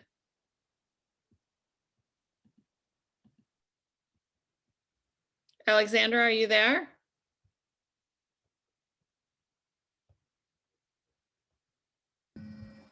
Can you hear me now? Yes. Great. I want to speak about something that not on the agenda. On behalf of the Detoxics Institute, I'm hoping the town council usually allows 5 minutes for you speak for a group. I'm hoping you'd consider that. So it's something very timely about today in particular. So anyway, about 1.5 years ago, the Fairfax Police Department bought 11 taser weapons bundled by the manufacturer with body-worn cameras. At that time, the deployment of these weapons was placed near the beginning of the town council agenda for public discussion, and a number of members of the public attended that meeting prepared to speak on that item. However, due to time constraints, the mayor removed it from the agenda during the meeting. It's never been rescheduled, which is a great oversight. Today was the funeral and burial of Dante Wright in Minnesota, killed by a police officer who claims she had intended instead to use her taser. Sadly, this case is far from unique. Many of us remember the 2009 fatal shooting of Oscar Grant in an Oakland BART station. In this Tuesday's excellent article about tasers in the Guardian newspaper mentions at least 13 other instances of the same fatal scenario. In addition, even when a taser is actually deployed, there are far too many instances where those shocked have directly died or suffered serious injuries. As the evidence showing the danger and potential lethality of taser weapons kept mounting, the weapons manufacturer adopted a PR approach, removing the word taser from its company name and changing the weapon's name to, quote, conducted energy devices. Despite these name changes, their manufacturer's marketing claim that they're non-lethal is grossly inaccurate. After studying the evidence, the ACLU has written an article entitled, Tasers No Longer a Non-Lethal Alternative for Law Enforcement. And according to an ACLU of Northern California attorney, tasers, quote, are much more dangerous than pepper spray and batons, unquote. Studies have shown that taser strikes can induce brain-related problems such as seizures, can collapse lungs, cause skin burns or eye damage, or result in injuries to muscles, joints, or tendons. Some major issues result from subjects' uncontrolled falls, which can result in head injuries and death. The devices can also be used in close proximity in, quote, drive stun mode, with the purpose of gaining compliance through pain. In a real life situation, when an uncooperative person is being subdued, it can be very difficult to have the taser weapon strike simply an arm or leg. More often, there will inadvertently be multiple strikes, which are more likely to be lethal, or be to the chest. In numerous instances, this is cause cardiac arrest. Experience shows that tasers can cause cardiac arrhythmia in healthy subjects. Subjects with elevated heart rates associated with drug use and extreme exertion are especially— Your 3 minutes are up. Thank you. Okay. I'm lowering hands here that have already gone. And Daria is up. Hi. I just want to say how genuinely honored I feel to be witnessing the evolution of this committee and the clarity that's coming out of each and every one of you, and the North Star that Alexandra continues to set certainly speaks for me, and I think others as well. So I'm so grateful for all of you.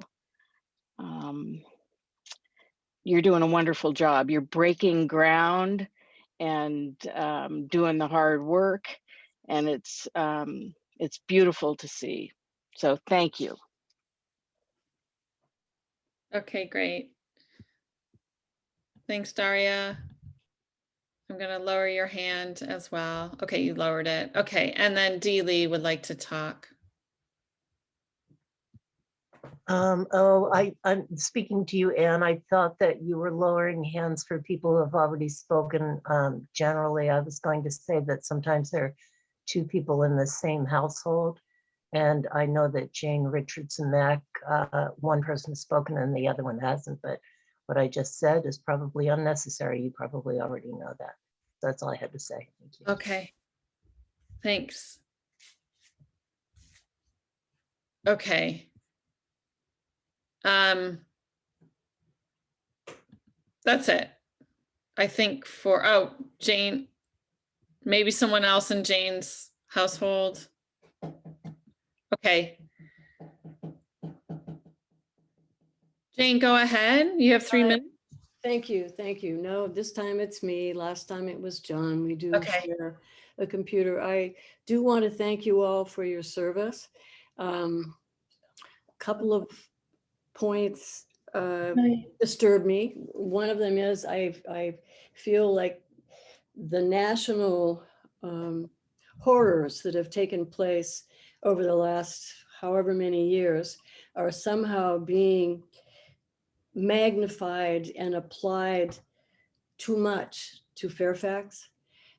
We just really aren't Chicago. We are not Minneapolis. We're not Oakland. We are Fairfax. Yes, we have, we should look closely at who we are and what we are and how we go about what we're doing. But I don't think we have the same, we should have the same circumstances applied to us or our police department as others do elsewhere. We have, I think, a much better proven track record, not to say that it's perfect, and that we very much want to hear from anyone who has not been happy with or felt uncomfortable or in any way compromised by anything that's happened to them here in Fairfax. But I just don't want to go overboard and get caught up in a national kind of a mania. It's understandable. I understand it. If I was in Chicago or Minneapolis or any of those places, I would be out on the street too. But this is Fairfax. It's not the same here. That's one point I am concerned about. The other one is the money issue.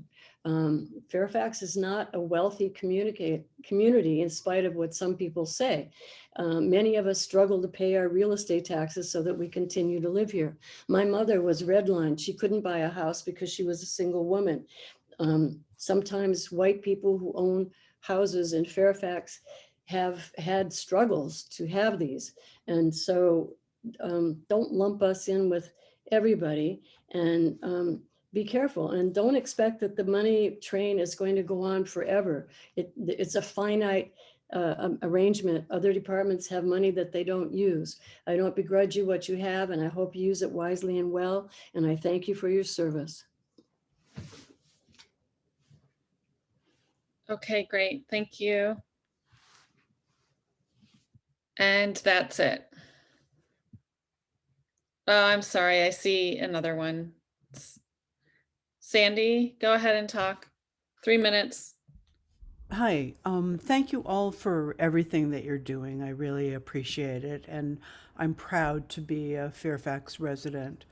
A couple of things that I would like to make sure that the survey is going to not only go to Fairfax residents, Fairfax homeowners, Fairfax renters, but also people who work in Fairfax and people who come to Fairfax and experience things that maybe the people who live here don't experience.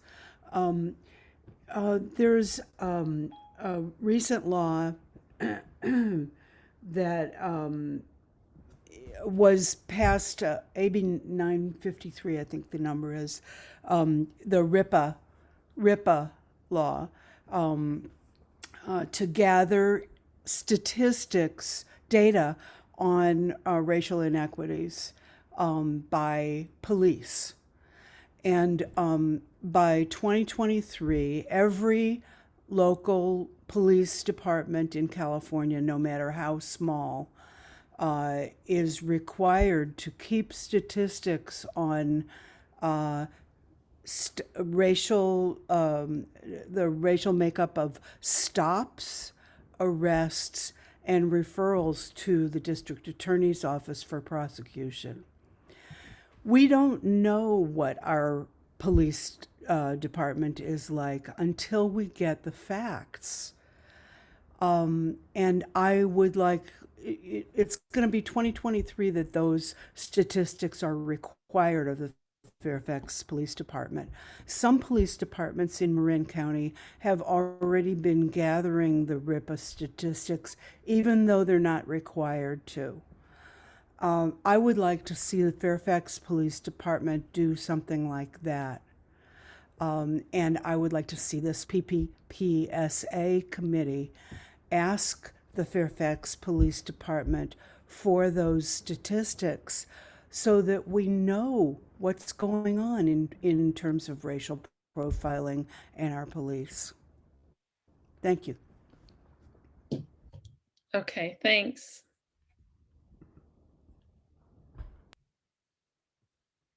Okay, and that is it for public comment.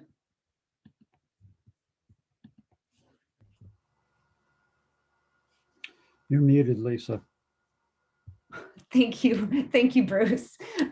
I will officially close public comment and I will offer an opportunity for our RESJ, our PPPSA members to respond with clarifying comments.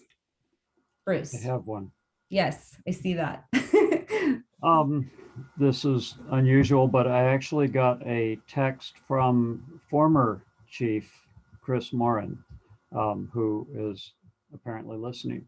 And with regard to the comment that Alexander Binnick made about the tasers, and so Bruce, can I just do a check on the information right now? Because you all had spoken about agreements around emails and information being shared publicly that was not happening in public comment. And I don't know what you're about to say, but I just want to make sure that we're honoring the agreement that any members of our public would come to public comment to speak and that the information wouldn't be shared by our committee members. And I want you to know I'm not making any assumptions about what you're going to say, but I just want to ask about that. Well, this would be just information and not a comment on that, but just information offered by the former chief that would be relevant to that comment. Then I would leave it up to PPPSA members to make that decision about whether or not the comment should be allowed, because that was a PPPSA agreement that was made that we wouldn't have emails read or texts or outside information unless they arrived at public comment. Because this is the specific section versus say you were offering data, during section on policing. So this is summarizing something different, and I will leave it up to you to decide and your committee members if they want to comment. Yeah, I mean, I would say that in my role as a council member and currently the mayor, that this is this information that I can bring the committee, and that's relevant to the discussion. So, but Okay. it's purely information, not an opinion. Okay, great. Thank you so much for clarifying. So I'll wait and see what people say before I share this. And committee members, are you okay with that? Can we move forward? We lost Veronica. I hope she's going to join us.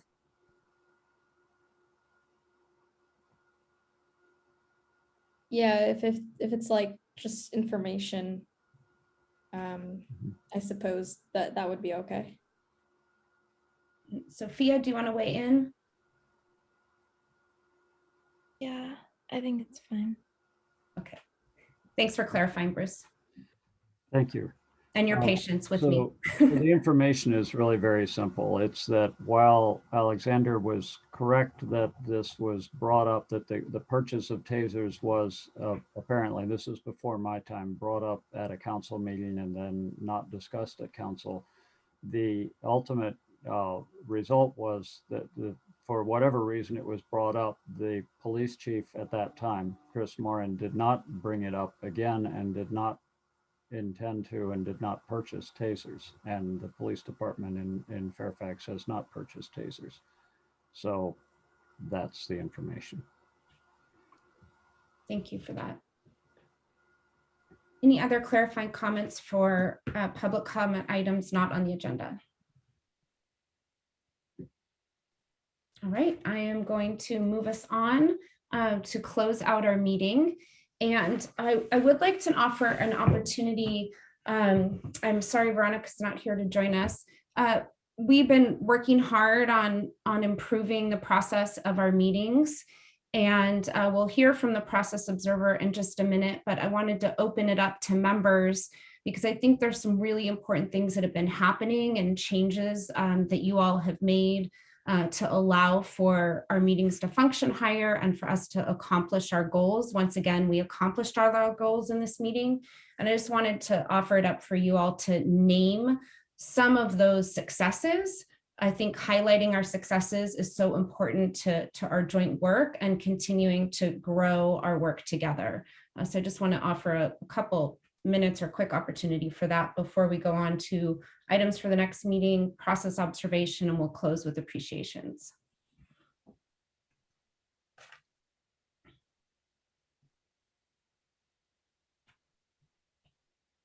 Any thoughts about that?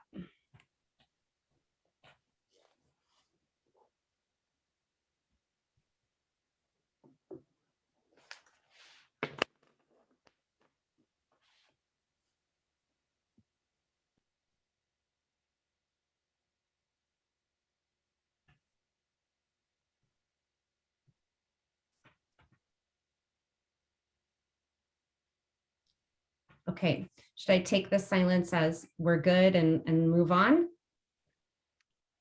Were you postponing or including in that a report from the process observer, which I had volunteered to be? I'm not clear on that. Yes, I didn't forget. I was just offering it up for more member input so we can highlight our successes and members can hear from other team members about what's working and what some of the strengths have been. That's all. Mm-hmm. I won't forget about process observation. That's what I thought I understood. But yeah. So any comments on that note? Alexandra. Not many, just that I feel like this is productive and that we're all clear on our goals and we're working towards them. So I just feel like what we're doing is working. Thank you. Sophia, did you want to add anything before I have Bruce do process observation? No, I don't think so. I just wanted to applaud Alexandra for doing this and being an advocate for the members of color on the entire RESJ, and how a lot of times people on these meetings, I think, forget that these comments that are said on these meetings, those feelings don't leave once this meeting closes. The pain and the deeply rooted trauma that is brought up with things being said and invalidating people's experiences by saying that racism is not an issue in Marin County or in Fairfax. It is, and I just wanted to applaud all of the RESJ members, but especially Alexandra right now, and all of the members of color for being able to, you know, not let it, at least, you know, publicly, you know, get to them. So Thank you, Sophia.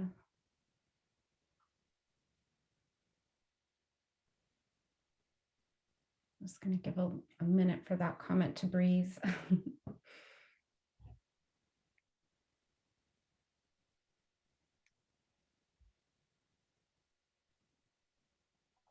Thank you. I do think that people often underestimate the deeply, deeply challenging nature of this work. It is some of the most difficult, brutal work I think anybody can do. But at the same time, it is some of the most awe-inspiring, incredible, amazing, rewarding, liberating work we can do.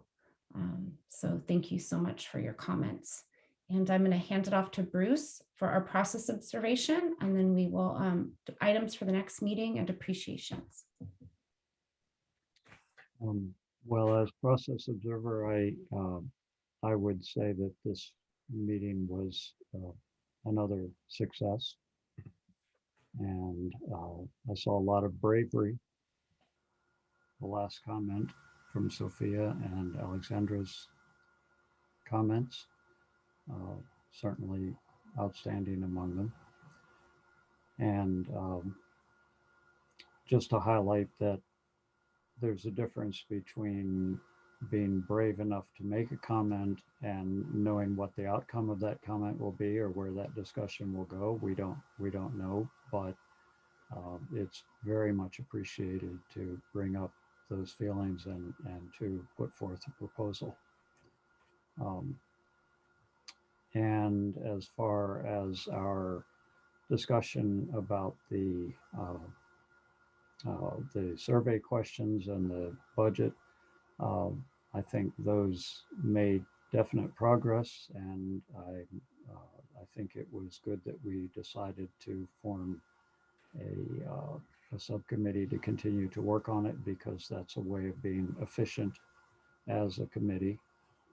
So I think that will probably continue to help us to make progress on it. I think we heard some good comments from the public, and we some of the comments that we've heard from the public in some other meetings and can be painful to hear, I'm sure. But the public comments are also becoming, I think, somewhat more sensitive and understanding of where we are all at in this world and the work that we're trying to do. So I saw some bravery and some compassion on there as well. So thank you. Thank you, Bruce. Thank you. And items for next meeting. Well, I have the next steps for the survey discussion. Sophia and Veronica are going to get together to sort and hone that in a little bit. And then that's it. The budget, it sounds like the budget was taken care of, and the next steps would be to get a work plan and budget together.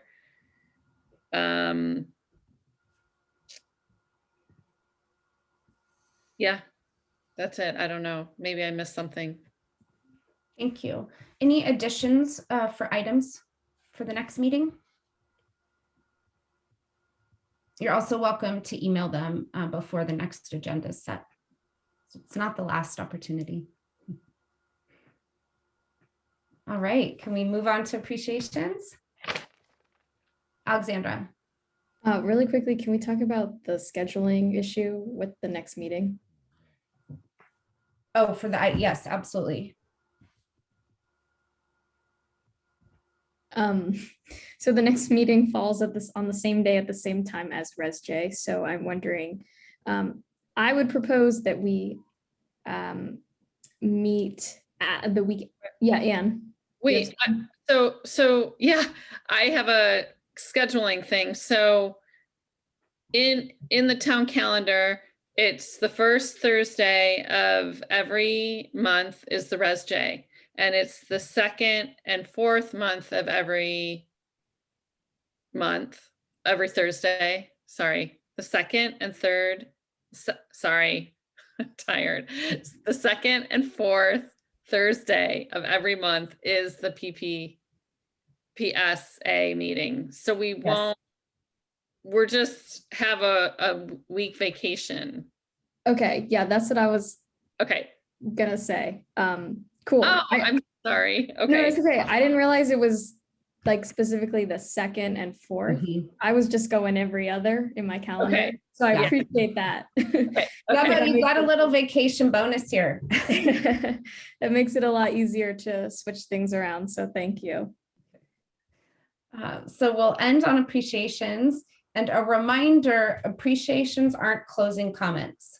So make sure that you're offering appreciation for something that happened tonight and not a closing comment.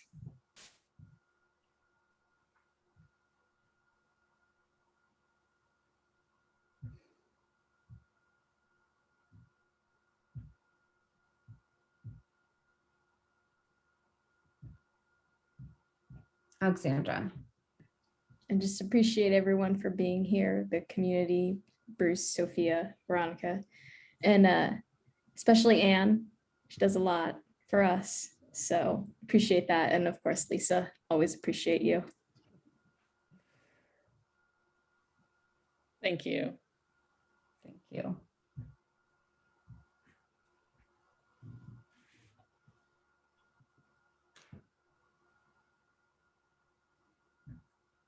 All right, are we, Pat, I don't want to leave anyone out, but I do want to move on if people would like to pass.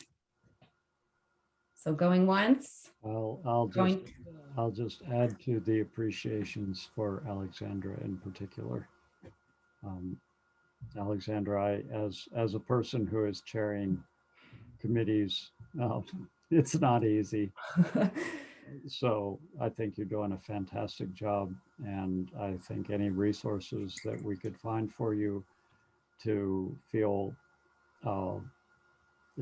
anything that you would like as far as any help, like a Brown Act information, or just looking at anything about chairing, I could help you try to find it, but I have just basically just found my way, and I have butterflies, more than butterflies. They're sort of some like pterodactyls before most meetings. And so it's just, I think you're doing a fantastic job. Thank you so much. Thank you, Bruce. And Sophia, I can't see you, so I'm going to assume that you don't want to go, but I also don't want to leave you out. I guess just say again how much I appreciate Alexandra and, being so willing to take on this responsibility that, she didn't initially sign up for, and willing to do that. And I completely agree that she should be, shown appreciation for that by the community and by the town council. So thank you so much. Thank you so much, everyone. I do want to let you know I did offer to support Alexandra outside of my contract as much as she needs me to. So just know that, she has so many sources of support, and I've offered to be one of them. So thank you to everybody. That closes us out for the evening. I hope you have a wonderful evening, and it'll be a little bit before we see each other again. So thank you so much. Thank you so much, Anne, for all your support. It's magic to have somebody helping me do this. So thank you so much.